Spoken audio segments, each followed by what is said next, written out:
There we go. Hello and welcome to the Collective Conspiracy Show, or as this little section is called, the COVID edition. This is the third and final episode that we're going to be doing on COVID. For the meanwhile, anyway, I feel like we've kind of hammered it now, and tonight we're going to be discussing what's happening or what could happen in the future, whether that be a good thing or a bad thing. And then we're going to go away, have a week off, and then come back with something else. Maybe we're going to discuss climate change. I think I know Andrew's keen on discussing that, so that could be a good thing to discuss. And it does, in our opinion, link closely to what's going on now. So climate change isn't just on its own. If you can hear that noise in the background, that's my frogs. So I apologise for that. But they've just eaten their flies and now they're all happy. So Bruce is running a bit late, as you can see. It's just myself and Andrew. So good evening, Andrew. Good evening, Kieran. Welcome back. It was nice to actually meet you Saturday. We met up at the demo in Birmingham for the Stand Up X demo. Yeah. You spoke. There was Piers Corbyn. There was Gareth Ike, son of David, of course. Jason Ioannidis, can't really pronounce his Jason Leosatos, I think. That's it. Yeah. And a Welsh man with a Greek name. And it was It was an all-round good day, good vibe, no nastiness, no unpleasantness. It was just a good, about 300, would you say? Yeah, something like that. Yeah, 200, 300 maybe. That's what I sort of guessed it at. It did seem to expand a little bit.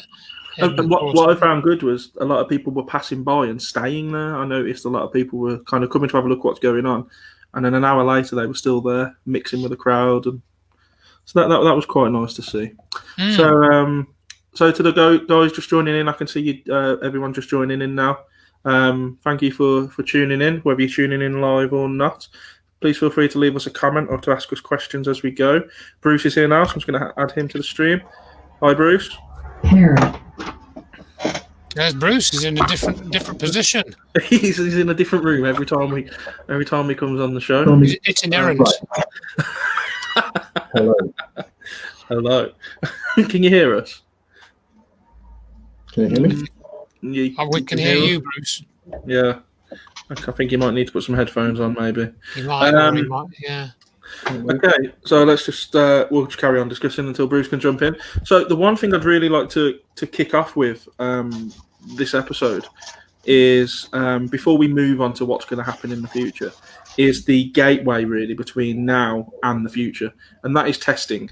And it seems that testing is effectively what's going to be putting us into the next lockdown, and they're encouraging it as much as ever. You mentioned something on Saturday, Andrew, at the demo about the PCR tests and about how they're actually not designed to test for a virus. The creator actually said as much himself. Could you just give us a bit of detail about that and really tell us and explain to us why what they're doing now is a complete waste of time, really?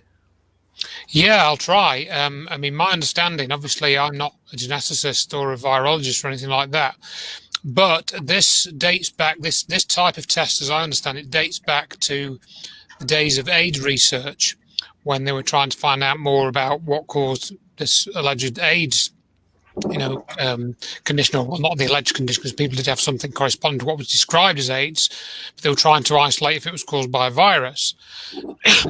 And there's a chap called Kari Mullis, and I think he won the Nobel Prize. I mean, people can check on these things because I don't have the information directly in front of me, but I have put some of this into the report that I wrote, which is on the cvpandemicinvestigation.com website that I put together. And so basically, this is a test where you take a small amount of material from, say, a swab. I don't know if they do it with blood, but I think it's mainly from saliva or other similar bodily fluid. And then you run it through, you mix it with some chemicals, and then you repeat this test. I think it's like electrophoresis or some derivative of that, which is used in chemistry to determine if a sample contains a certain substance, in this case, an RNA sequence. And what you do is you amplify it. So I think what the actual chemicals do is they encourage this material to create copies of itself or to be duplicated. And then when there's enough of it, I think it gives a coloured indication, which I think is blue in this case. So you'll have a little piece of paper or slide, which will give you a blue coloration, which will give you a positive result. But the thing is, this is an iterative process. So you can it's kind of like growing bacteria on an agar plate, in that you may have this bacteria or you may not, but you might only see it if you allow it to grow for 4 hours rather than 1 hour. And apparently you can run this test for a recommended number of iterations, but if you don't run it for the recommended number of iterations, it'll give you either a false negative or a false positive. And this is what has been the case. So it is said to give an 80% false positive test in the papers that have been published studying how this particular test works have shown that it gives an 80% false positive test, false positive rate. And so that's just on their own numbers, really. But if you also look at what it's actually meant to detect, it's just meant to detect an RNA sequence, in other words, a sequence of protein in your saliva. It doesn't tell you really where this protein came from. It could have naturally been in your body already because you've had, for example, a previous vaccination, or you've had ingested a previous substance that somehow got and created an immune response in your body, which has caused you to have this protein. So all it means is you've got this protein sequence in your system. It doesn't mean that you're ill. It doesn't mean that you're going to infect somebody. And it was the same with AIDS. People can test HIV positive, but they're still not a risk to anybody. Even if they're having sex with somebody, they're not a risk. Pregnant women can test HIV positive. That's quite common. You can look that up. Well, it's interesting that the guy behind all this, Anthony Fauci, in America, who's pushing the vaccines and the testing, etc., was one of the biggest culprits behind the AIDS pandemic back in the 80s, and was basically had people believing that AIDS was the same as HIV and that everybody was going to die. So history does indeed repeat itself. Bruce, I know you've shared a few articles with us today, and one I was particularly interested in was the T cells, and that a lot of people are showing evidence that is present with the antibody, which is making it easier for us to fight off the infection, and more people than originally thought might have these, which means essentially, have we reached herd immunity now?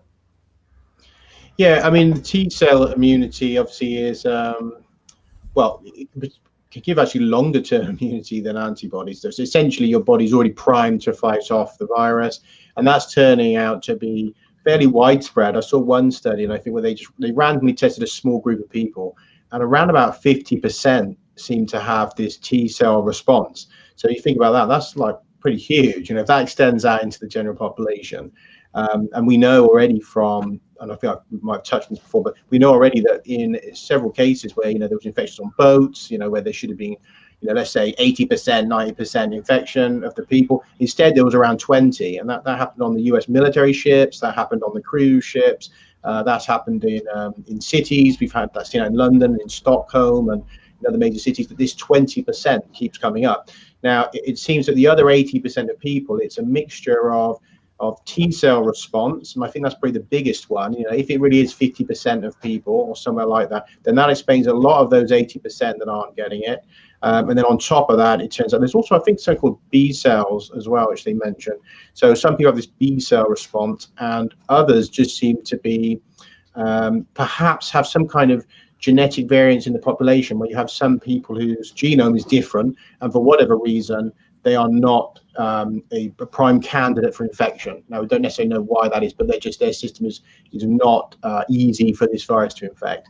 So we have a range of reasons for why we would see this. So I think that in the major cities, we probably already have, if not total herd immunity, certainly we have herd immunity effects already occurring, where the virus sort of crashes away down to just these pockets of infection in areas where it hadn't reached. But really, the epidemic is over in those areas. Yeah. I think. Go on, Andrew. Go on.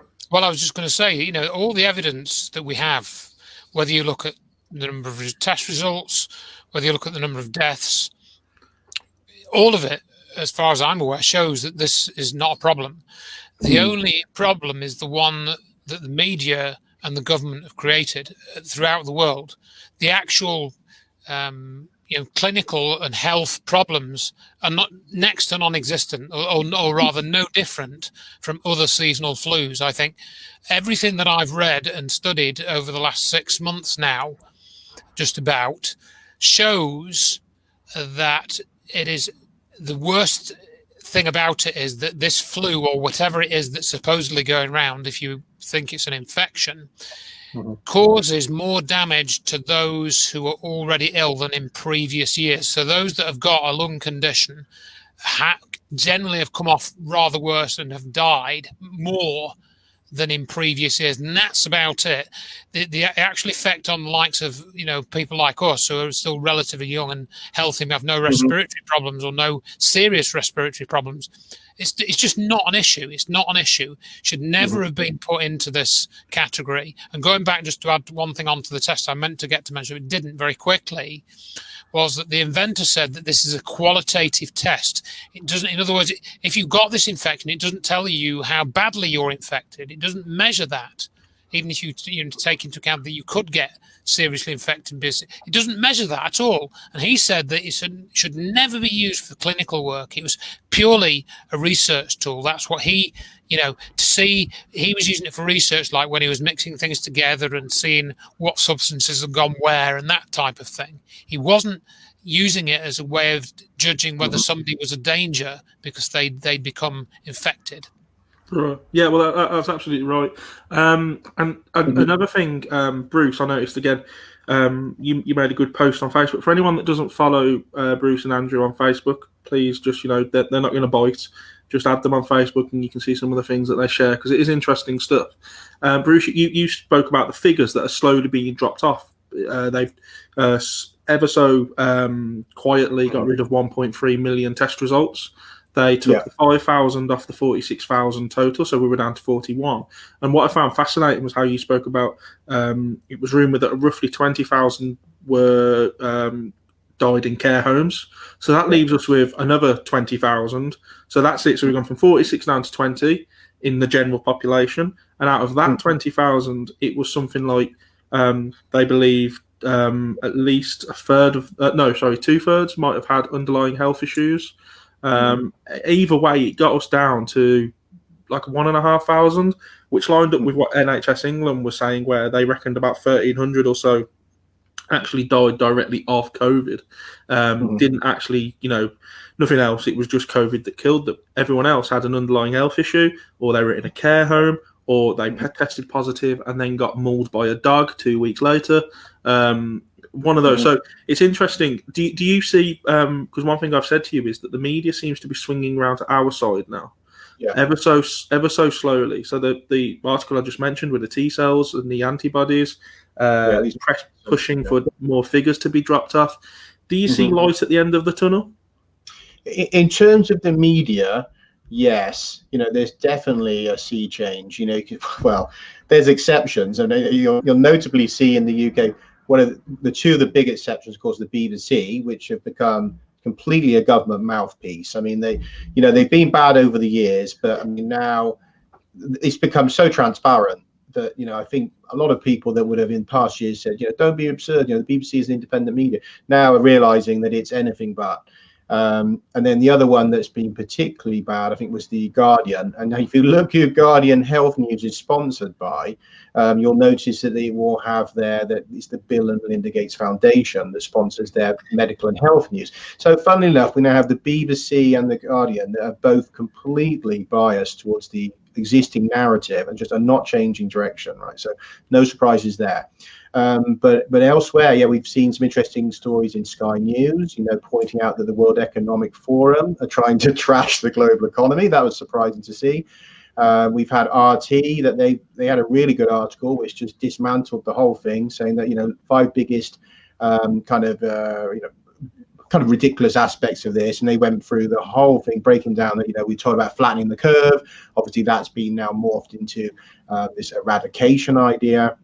And they go through, you know, the idea that we need to slow it all down when there's no basis, if it's not really causing hospitalizations. And so, you know, they really that really broke it down. We've had that, and we've had, as you say, the Telegraph has done quite a few now where they've gone through dismantling parts of the government story and saying, look, you know, they're quite clear that Sweden's done better than us, that the lockdown has been a disaster, it's destroyed the country. Even the Times has been on it. The Times has said, look, you know, it seems like it's pretty much over, that, you know, there's no hospitalizations anymore, that we're down by like 99% in hospitalization. You know, at what point do we say, if we call it a day and say this is over? And so a lot of the media, you know, to be honest, you could have said at the beginning, but a lot of the media are turning around and saying this is over. Look, this doesn't make any sense anymore. I think that's pressure from their readership. You know, I do think that they're seeing people say, you know, the media's the virus. That people are sick of being lied to, and those are the people that buy their papers, the people that pay for adverts. You know, the companies who are being destroyed are the big advertisers in those newspapers. I mean, there has to be a point where they remember they're also a business, you know, not just a propaganda machine. They need that money from us and from those businesses. So what will be left for them? And at the end of it, I mean, what do they want to end up on the gallows or something? I mean, they have to remember that, you know, people will know who was telling the truth and who was devastating this country, you know, who was involved in it. So I think that's the sea change we're seeing, but it's not necessarily enough to end it, because if the government just steamrolls over the media as it has the people and the voters, so then it doesn't make a huge impact. So we'll have to see. It may come down to whether MPs individually think, oh, next year we're going to have these local elections, am I going to get booted out? I mean, that's probably about the only thing that may concern them, but they luckily have shifted that election back to next year sometime. And will they do that again? Maybe they are already talking about shifting that further back, for all we know, so that they'll be bloody in there until this you know is over. The theatre show is over, and if they can keep the theatre show going, there won't be an election, right? So we're just stuck with them, and we're stuck with their decision-making process. So that's the concern people should have: is can they just go on like this, pushing back the elections and stuff? Okay, Andrew. Yeah, that's interesting, Bruce. Yeah, no, very. I really am quite. I feel really physically sick when I get mainstream stuff put in front of me, and I feel dirty if I click on a link to the Times or the Guardian. And in that respect, I'm not, you know, trying to diss anybody. It's just how I feel. I feel, and I felt this way for years, not just because of what's happened now, because I know the sorts of things they've covered up. And just to go back to the Guardian for a moment, and we talked about climate change. That's the Guardian is a very good example of being a climate change mouthpiece, more so than the other papers are. And going back to what you said about readership, I think that's all valid. And I think it's interesting to hear you say that, because it's not something I've looked at and tried to assess. So that's really interesting to me. But I agree with what you said, that it's difficult to see that, you know, they're like, I think, you know, I'm paraphrasing what you said, they're getting backed into a corner now. And the question is how deep is that corner, and what's going to happen when they get there? You know, is the government going to, as you say, come in and do all the things, which is, you know, what's going on in places like New Zealand, at least on paper, is frightening. And are we going to see similar things here? So how's that all going to play out? And I don't think anybody's really knows that yet. And we don't know what sort of power struggles are going on behind closed doors. And that sort of, if there are any, or even if there are any, because nobody talks about these things openly. But, you know, I wrote an article 2, 3, 4 weeks ago called Investing in the Lie, and just looking at the experience, because, of course, we've got to remember that it's not just the media that have invested in the lie. It's the sort of 50, 60, 70% of people wearing face masks, who maybe some of them, you know, don't know it's a scam. Like when we were at Birmingham on Saturday, I was talking to one youngish chap, probably in his 20s, I think. And he was kind of a bit in the middle with it all. You know, he'd looked at stuff, but he hadn't heard of Event 201. But he had looked at some of the other stuff, you know, and I was having a bit of a conversation about him, and he was kind of playing devil's advocate with the Event 201, and he didn't really think that was suspicious, but I didn't really have time to explain it all to him, you know. So we've got people like that that chap that I was speaking to, they're in the middle of all this. Which way are they going to go? So it's obviously very hard for people and the media. Are the media going to be, oh God, we've helped a global criminal network commit mass murder? Are they going to really admit that, or admit something which leads people towards knowing that that's what indeed they are doing and have been doing, in fact, for years? So at this point, I think we'd all agree it could go either way. And whilst I think there's two subjects I really want to tackle tonight, and the one is talking about, I guess, the future and where we're going to go with this, and the COVID passports that keep being brought up all the time, these immunity passports. But before we get to that, I'm finding it really interesting when we think about like this kind of transition period now, and I know that next month in September the government are meeting to vote for extensions to the coronavirus bill, which have been enacted now for 6 months, and they want to extend it for a further 2 years. So someone's commented here, they're not going to admit it's over because of their other agendas. And of course, there are a lot of agendas, and it is it's a dot connector, really. It's not a single thing that's going on here. It's not just black and white. And not a lot of people watching this will probably be aware that the government are meeting to vote to extend this coronavirus bill. Now, this bill was brought in illegally, as far as bringing in bills are concerned. It was rushed through, and it was literally just pulled out of the drawer, almost as if it had been already written up long before this pandemic occurred. They just happened to have it there to hand. Oh, it blew Peter. Here's one I made earlier. And what they're voting to do is scandalous in terms of children. They're doing it in New Zealand now, taking people away from their families, putting them in quarantine centres. So I just want to make people watching this aware that this is going on. Now, will we have a say over this? No. This isn't like a Brexit or a referendum or anything like that. We won't have a say. So all we can do is write to politicians, write to our local authorities, and make them aware that we don't agree with this and we don't want this to happen. However, if it does, Bruce, what does that hold for the future of our country?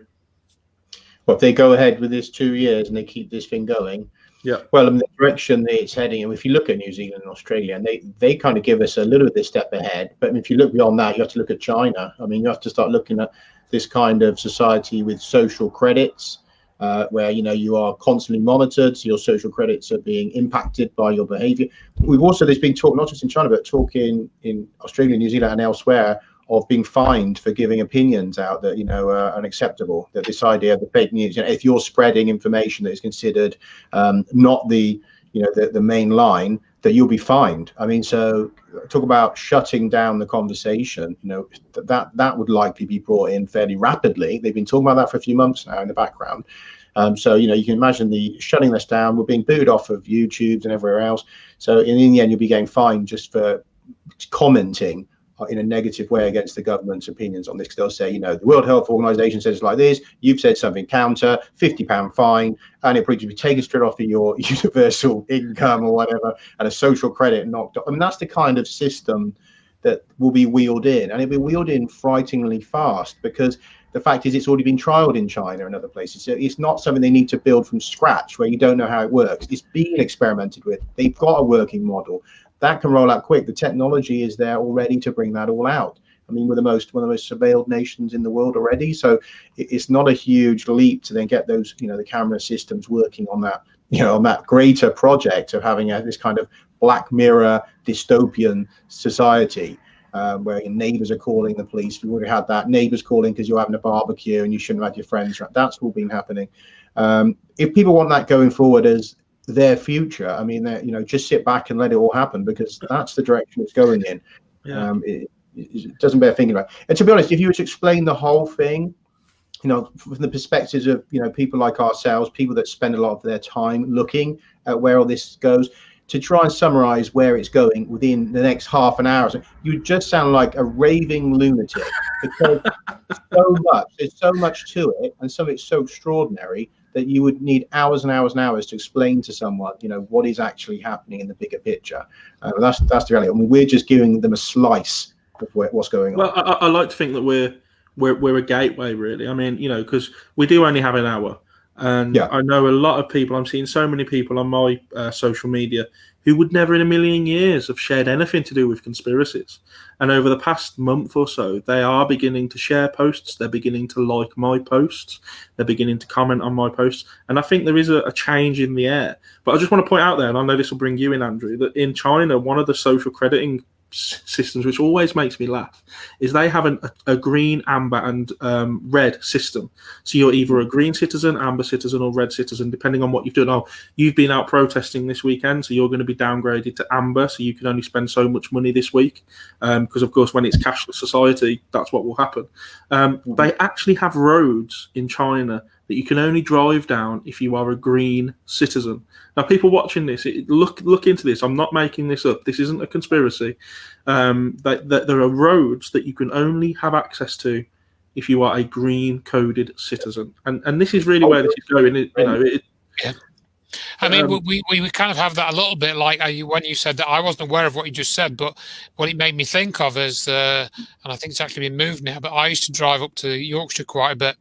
I haven't been so much recently, but when you drive on to the M62 from Bradford, there's a 2+ lane, and you could only go in it if you had two or more people in your car.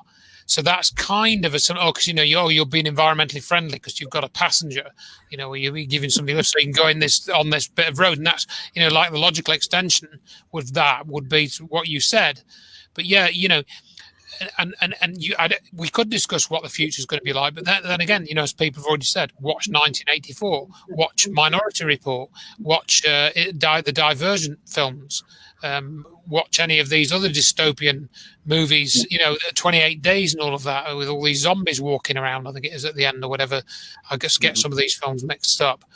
So in other words, Hollywood has given us clues as to what the potential future could be if such measures as what Bruce was talking about, we've been discussing, were brought in. And like you said about the Coronavirus Act, 300 pages long, that had clearly been pre-written up. Yep. If not in January, then January is probably about the latest they could have done it, really. When let's just say, it broke in China, we hadn't got it over here yet, and then they started writing it just in case, But that's not the kind of thing that you write just in case, is it? You don't exactly. Start, You're absolutely right. I'm I'm trying to give people the benefit of the doubt, so to speak. So, like the Patriot Act in the US, which was 1,000 pages long, and that was bang, 3 days after 9/11, that was passed, or whatever the date was. You're talking about the same sort of scenario here, and it is one of a global Marxist or fascist dictatorship based on, in this case, they were maybe going to try and do it on an environmentalism basis, but they thought, well, that's not really going to work.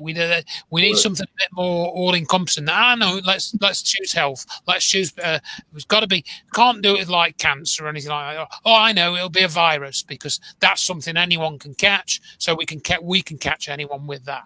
In other words, to put it that way. So, you can see that they need this sort of scam, and they need people to believe in the idea of infectious disease, which, of course, if you look at some other research by people like Dr. Andrew Kaufman and Arthur Furstenberg, I think, has written about this in past times. Wilhelm Reich, going back into the 1930s, he never believed in what he called the air germ theory, in this idea that germs can travel through the air and infect other people. And that all dates back to, we may have touched on this before, Pasteur and Béchamp. Béchamp, he said that there was no such thing as infectious disease. It was all to do with toxins in the environment and those that were transmitted. In other words, toxic chemicals and the terrain in which they land. In other words, your body and what state of health you're in generally. Have you got good nutrition, good diet, good state of mind, etc., or are you just a bit of a wreck? So there's all those factors, and so if you end up at the extreme, you end up challenging the whole of the basis of much of Western medicine, really, when you look into all of this, and that's one of the big problems. I know we've gone off, going back into the past a bit rather than the future, but then also to tie on to what Bruce said, look at the technocracy agenda And that was talked about in the 1930s, what the technocrats wanted to do. And there's I think, a Technocracy Live website, which has got a lot of good information on technocracy now. I think it's Patrick Wood that's done a lot of work on this, the technocrats agenda. And that all kind of ties into the Agenda 21 and smart cities, everyone's surveilled, everyone's tracked, everything's rationed in one way or another. This is what they're saying that they're going to do with the next lockdown. They're going to start, they're going to roll out some stupid scenario where everything gets locked down and then you go to food rationing. Yeah. And there was another interesting video that I watched this week. In fact, yesterday, I've just posted a link to it on my CV Pandemic website about an Austrian lady who watched Hitler come to power. And I think this video was shot in about 2010, so I think she was probably in sort of mid-80s, early 90s or something. And she describes all the steps of the implementation of, Hitler's regime over a period of perhaps a couple of years. And they all got paid by the government. They were all given free radios. And I think in the US they were giving out free smartphones fairly recently. I've picked up on a report of that to homeless people. Or something, or people who had very, very poor. And that was a direct parallel to what the Nazis did by giving out free radios. And I never heard of that before, but of course it makes perfect sense when they wanted to get the propaganda out to people, give them a radio. It's obvious, isn't it? So. You can watch that to see the parallels with what's unfolding now. Yes, it's looking back into the past, but it's also, I think, looking into the future as well. Yeah, I think people that are watching this, if you're new to this, because this kind of airs live on a paranormal page, really, which is really my background. But then it does go out after to a wider audience. So the guys that are watching this. Please research Agenda 21, or as it's now known, Agenda 2030. Everything that we're discussing here is involved with that. And the next thing I want to move on to is the COVID passports, really. These kind of immunity passports that we keep seeing bandied around. And were actually mentioned as early as back in March. I think Matt Hancock was talking about it back in March, so we talk about these things being predetermined and pre-planned. Just a quick side note, someone mentioned the other day, about 2 weeks before masks were made mandatory, people began to notice something suspicious, and that was their local supermarkets were taking up the one-way systems, and they were getting rid of some of the social distancing measures that they'd put in place. And people were quite elated. They were thinking, does that mean it's over? Of course not. What it meant was they were getting ready for the mandatory masks. And that happened 2 weeks before masks were actually made mandatory. So when they come on TV and say, this has been a difficult decision over the past couple of days, excuse my French, but that's bollocks. They've known about this for weeks.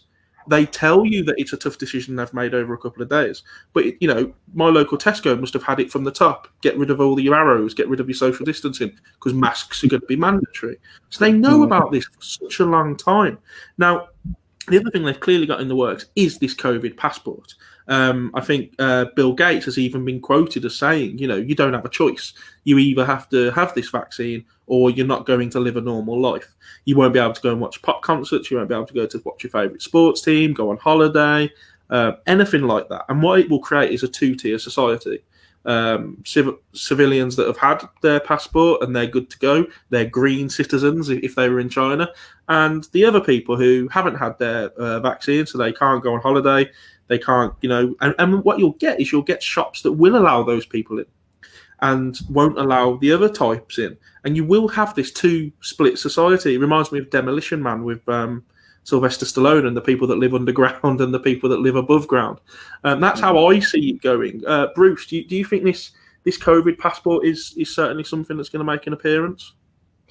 Yeah, I think what they're giving you there is kind of a precursor, initiation into the idea of a society that has these tiers, in the way that we've talked on there, that instead of having the social credits, we're not quite there yet. Instead, it's getting you used to the idea that there are some people that will have more access to the system due to compliance and going along with the narrative, and also it may be that some people with antibodies or whatever get too. But essentially, the underlying message is to get ready to accept the idea of different tiers of access to the society ahead of rolling out a real kind of Chinese style where it'll be much broader. Because it's always mission creep. Don't worry. At first, it's just going to be these passports. It's because some of you won't have the vaccine. And then later on, it's, well, we've realized it's a great system. Now it's going to be, you're going to have all these credits. We'll work out individually for, who can do this and who can do that.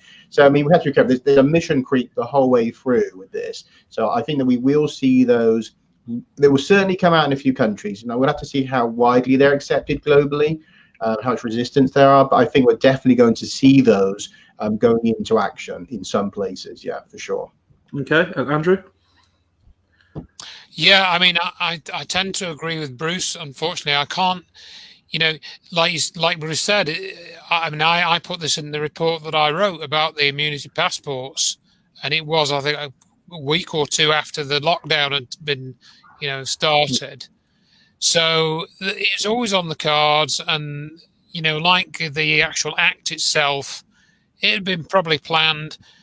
And going back to the event, the censorship issues and stuff, that was all in the Event 201 exercise. They actually talked in their video, and you can go and watch their video about how they would shut down parts of the internet to stop people spreading misinformation. So is that on the cards? Probably is, because we're going to, people like us who are doing this sort of thing now, we're going to become persona non grata. We're going to become, as you say, the amber citizens or the red citizens, the underclass, the underdogs, or whatever you want to call them, the people in Blake 7 who live outside the Dome City, and or the people in Logan's Run that are outside the Dome City, that are allowed to live after beyond the age of 30. That's another dystopian film, Logan's Run, if people have not seen that. So, I think that is what they're trying to do. That's clearly what they're trying to do. And I think what for me, and maybe for yourselves, is most shocking, that so many of these politicians seem to be going along with it. They don't seem, we're stating some pretty obvious things here. They're really shocking. They're totally against what we've been brought up with. That for example, you've had social services, for example, all through our lives are meant to protect children. Now, in theory, they can take them out of the home, according to what we've been reading in the laws, just on a whim almost. Oh, you've got this random test which doesn't work, which produces a random result, and on the basis of that, they can be taken away from a family. So what is the goal is to break up the family, the state interference in your life. That's all it can be. It can't be anything else. And the shocking thing is that the intelligentsia of society, aren't seeing this. They're not reacting to it. They're so afraid, of their losing their jobs or whatever, that they're letting it happen. They're letting it happen. And of course, it's shocking to think about this. And we say, well, that couldn't happen. That couldn't happen. That's not happening, Andrew. That couldn't happen in our modern enlightened society. It couldn't happen. It's not going to happen. It couldn't happen. Well, it happened in Nazi Germany, and that wasn't ever so long ago. Okay, we didn't have the level of communication that we've got now, and that's about the only difference, I think. The only difference we've got now is we've got much better, forms of communication that we can use, such as what we're doing now, and that wasn't possible back in the 1930s and 40s. But other than that, the circumstances are remarkably similar. Yeah, and I think you've made a good point there that the what we have nowadays is a magical thing called the internet, and you get some complete and utter rubbish on it, and you get some fantastic things like this show. And when my parents were growing up, in particular, all they had really was the radio and the TV. So all they were fed was the mainstream narrative. They never had a choice, really. And this is evident when you see old people now who go to shops with masks on, who probably aren't aware that there are exemptions because it's not advertised freely. It's not on the TV. It's not on the shop windows. And the only reason people know about this is because they have the internet and they're able to talk to each other and share news. And that's because we have this great thing now in order to do this. That's where the censorship comes in. That's why we are having people like, Dr. Adil being suspended for 12 months after 35 years of service in the medical industry. He's now being suspended because he speaks out about this. Pure and utter censorship. However, I will say that in this day and age, ignorance is a choice. When you have information to see all of this stuff, ignorance is indeed a choice. And I'd just like to throw out a good comparison I saw the other day, and it said that the people that were hiding Anne Frank were the lawbreakers, and the people who killed her were obeying the law. And Mm. that's just something to remember with the direction that we're going in the very near future, really. So that's the kind of the social credit system and the COVID passports. The other big thing that's looming over us, and we've touched on it briefly before, and that's that of cashless society, and how that is so much part of the control system. So you go into a shop with some cash to buy a loaf of bread to feed your family, and they turn you down. You go, fine, I'll use my card. You pay with your card. If your card is denied, if it doesn't work because you've been a naughty boy that week, how are you going to feed your family? You're so much easier to control. And of course, there's talk about what happened in Cyprus. I think it was Cyprus or Greece, where the government took everybody's savings. Is it a bail-in instead of a bailout? Right. So they can take all of your savings to help pay back everything that they've furloughed people with. So cashless society, Bruce, is this something that scares you as much as it scares me? Yeah, I mean, look, it goes hand in glove with all this other stuff, doesn't it? That, you know, once they've got that control, you know, once they're monitoring you, they're giving you these credits, they can turn you off. You know, once that's all comes together, yeah, the cashless society bit is a kind of a clincher, isn't it? Because then, you know, like you say, you won't be able to go and get the things you need. You know, they can, you know, have that threat hanging over you. And I've had someone say something to me before already that they were worried about doing something because their universal credit might get affected. So I mean, whether that's true or not, I think that's already in people's minds, the idea that, well, I better not because I'm on government money, Bruce, so I can't really say anything, you know, in case the government turns off my universal credit. So I think people are already starting to sense that feeling that, and look how many people are on universal credit now, so you're getting acclimatized to that.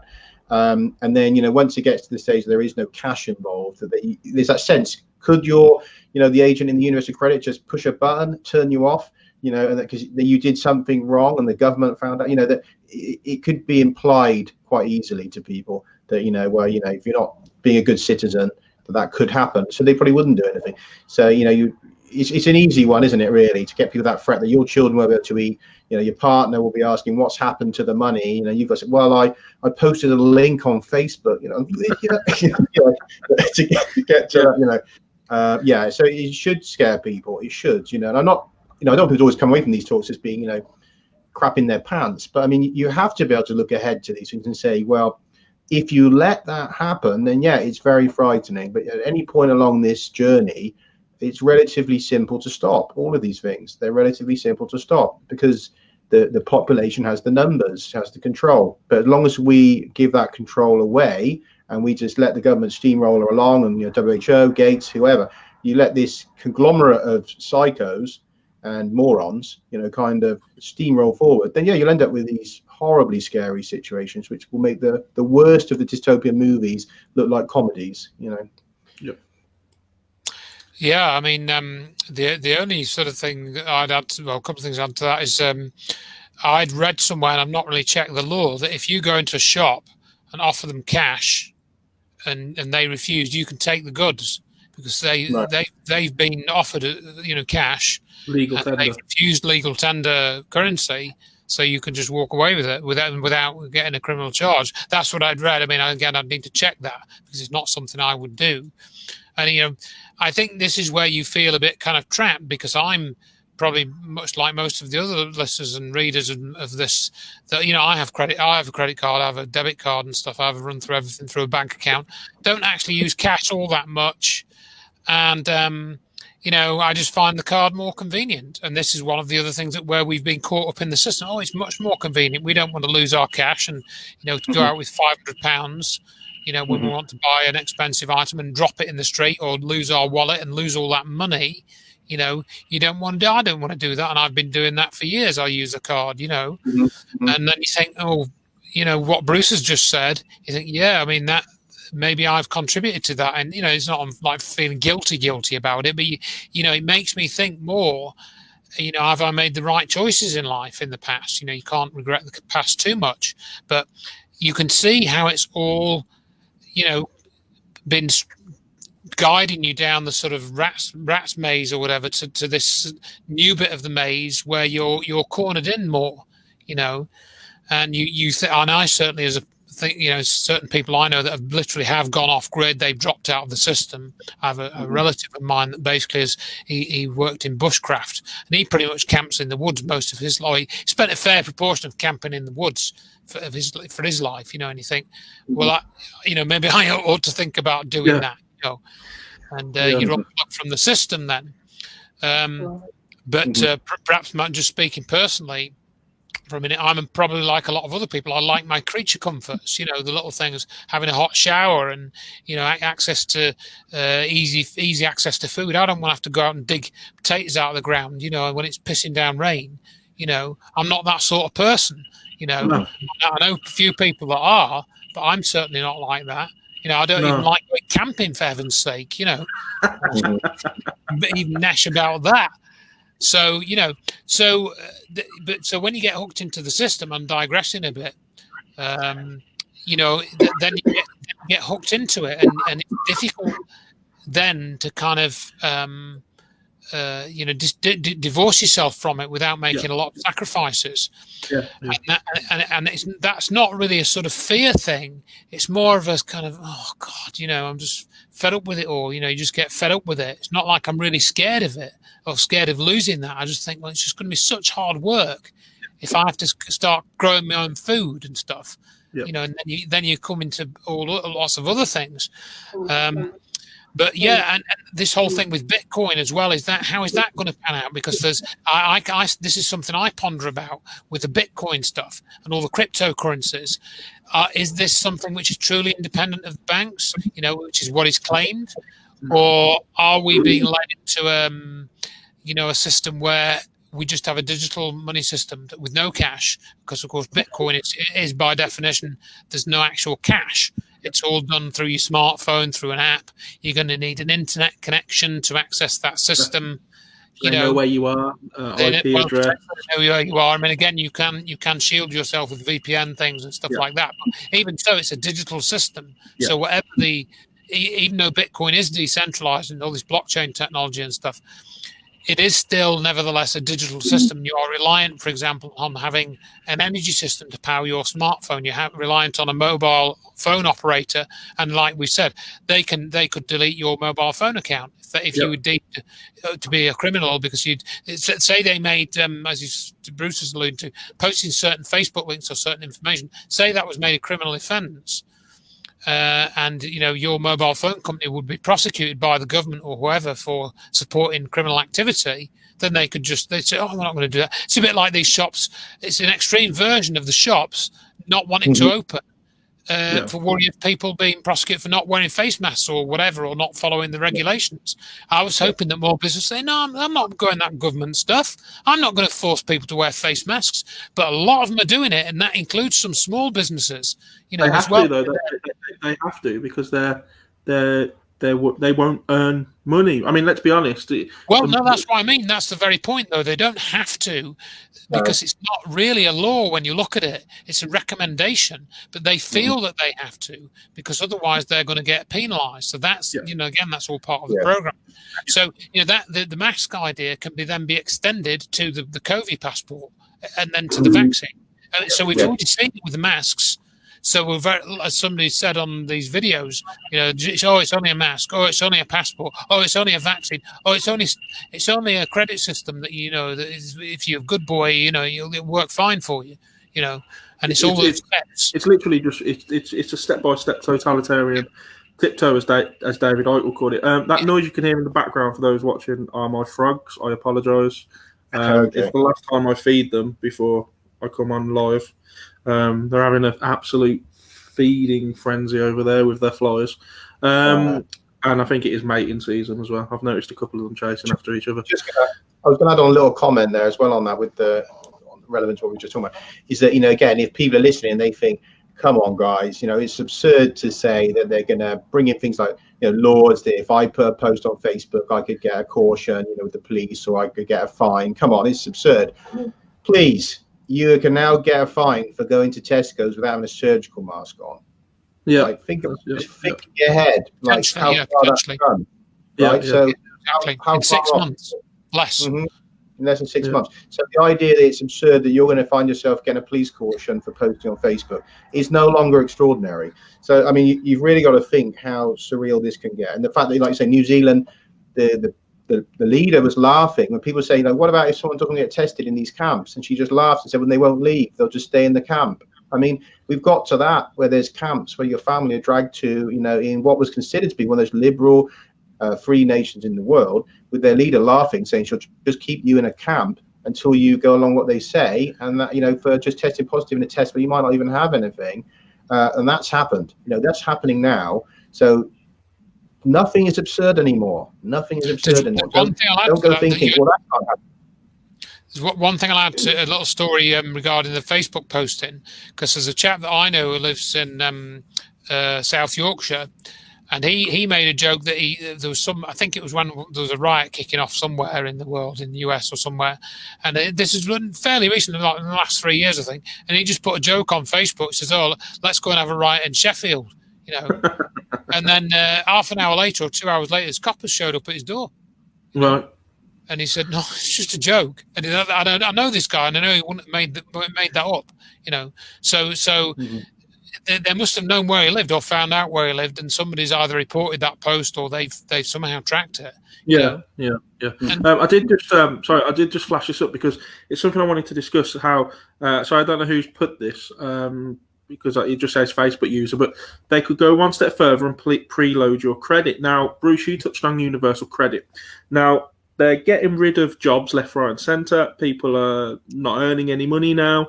People are getting used to furloughed, sitting around on their asses, not doing anything while the taxpayer essentially pays their wage. If this happens, we even have people like the Pope calling out for a universal credit. Now, on the face of it, this is a fantastic thing to happen. It's a socialist dream where, people get paid for not doing anything. It boosts the economy. However, what it also does is it makes you 100% reliant on the government. They can give with one hand and they can damn well take away with the other. And if they choose to, they will, and you're left with nothing. And so I think universal credit is a bad thing. I really do, because we're going to make businesses, we're going to make whole industries go bust, essentially. And people are going to be sitting around not doing anything while they're earning a living wage, I guess, which could just be stopped at the drop of a hat. I mean, is that something you see happening? Well, the problem is as well that what might start off as a living wage with it, once you've got these systems going, you can make it to the just not living wage. You can start to step down and say, well, there's not enough money to keep this going as it is. We don't want people to quite starve, but, it's going to be a bit less than you were getting this month. Next month's going to be, before you know it, you're just alive. That's the problem. Is once you're on it and they've got control, there's no guarantee it's going to stay as a living wage. And that, again, and that's where the threats will come in. There's a little bit of something wrong, and that's enough to make a difference. So you didn't eat on Friday, so you've got to be aware of that. I mean, I'm not against the principle of in some respects, a universal income. If we had some sort of benevolent, society where we really trusted our leaders, and that, that we have this line where no one falls below this, or even on the basis that, look, we all have, there are things which are for the common people. You could say if you find gold, coal, or whatever, to some degree that should go to the people, right? So you could say there's an income that everyone gets some derivative of the profits of the country. All those kind of ideas are fine if you have a benevolent society. Then on top of that, the people work, they earn extra money. That's fine. But I'm not against those kind of ideas. But this is obviously not that. This is being used as a control system. I think absolutely, and like a lot of these things and political ideologies and stuff. The problem with them is that the people, when they get in power and get higher up, they become corrupt.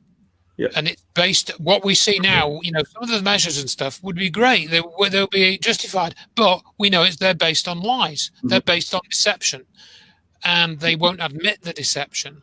So a lot of these systems will only work properly if the people running them are honest and truthful. And history shows, going back thousands of years, they're not. They may start off with good intentions, and the old saying, "The road to hell is paved with good intentions."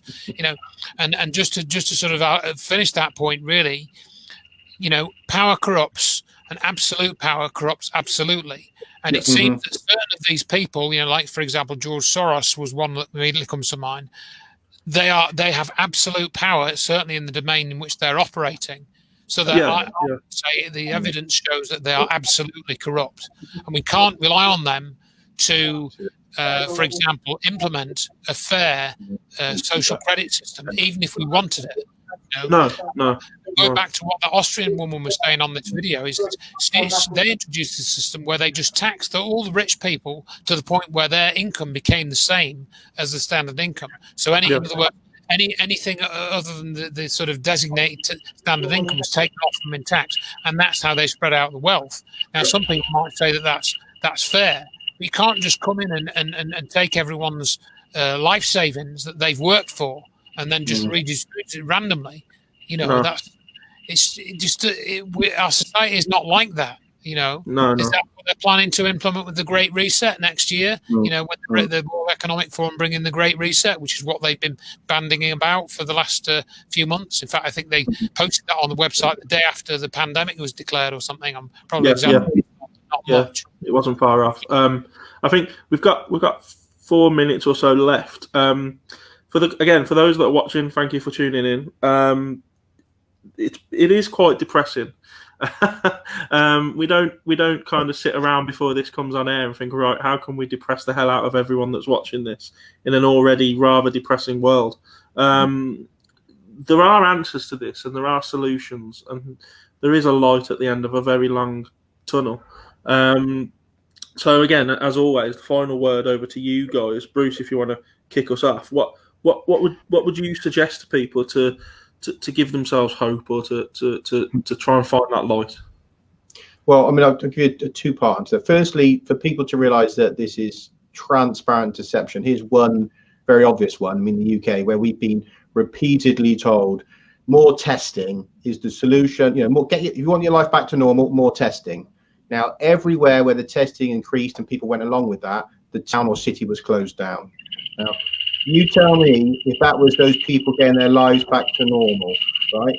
They got a second load of lockdown. So you're directly being lied to, where everything's the opposite of what you're told, right?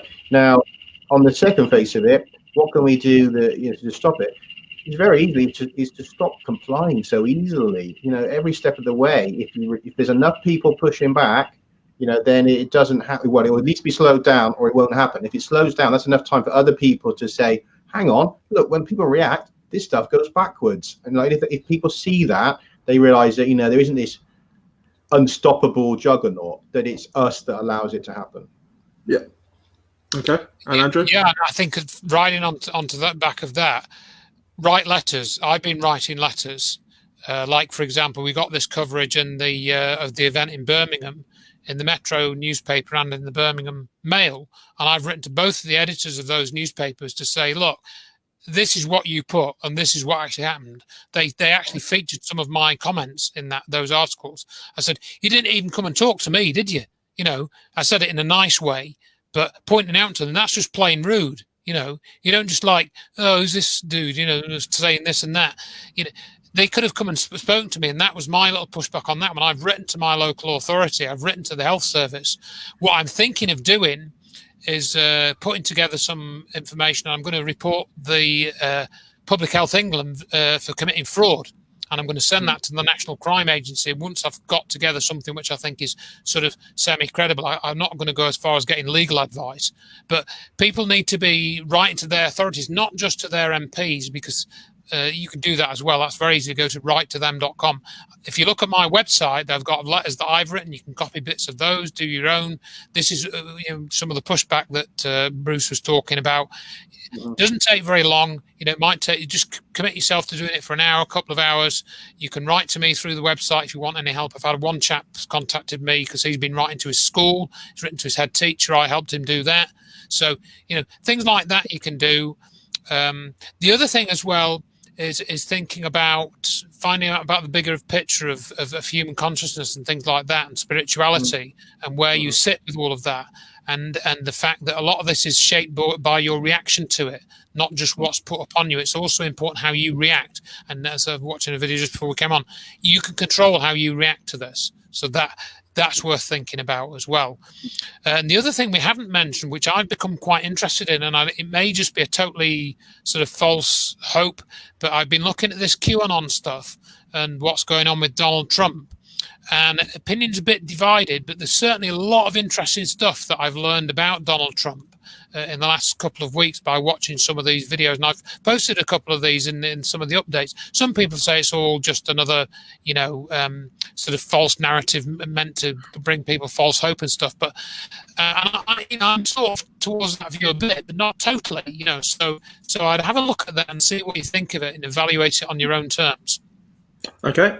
Well, I can't really add anything to that. For me, there's a guy called Simon Dolan who's currently raising funds and is trying to basically sue the government for the illegal lockdown and for all the lives that have been lost and the jobs that have been lost. And he's trying to overturn the Coronavirus Act, essentially. So anyone watching this, go and look into Simon Dolan if you haven't already. There are some great movements out there, such as Stand Up X, which we went to the demo for on Saturday. The Save Our Rights, which is headed up by a lady called Louise. There is Us for Them, which I think represents the school children and what's going on at the schools at the moment. If anything, I'd like to just point out to people that I believe that they've taken it one step too far here. And I think what it's allowed us to do as a human race is to actually come together. As much as we're divided between the masks and the non-masks and the vaccines and the anti-vaxxers, it has actually brought us together, and it's given us time in lockdown to find ourselves a bit more and to really notice our capabilities. And all these groups that are springing up, like the Us for Them and the Stand Up X, and all these groups are testament to that we are the many. And I'll end on this. When the hundreds of thousands of people, which there were, that descended on the beaches in the last few bank holidays, and we were warned of a second spike, which never came, by the way. When that happened and the many descended on the beaches, what did they do? They did nothing because they couldn't. Mm-hmm. Because they couldn't. And just remember that. It is really us versus them, and we are the many. I know it's an old cliche, but we are the many.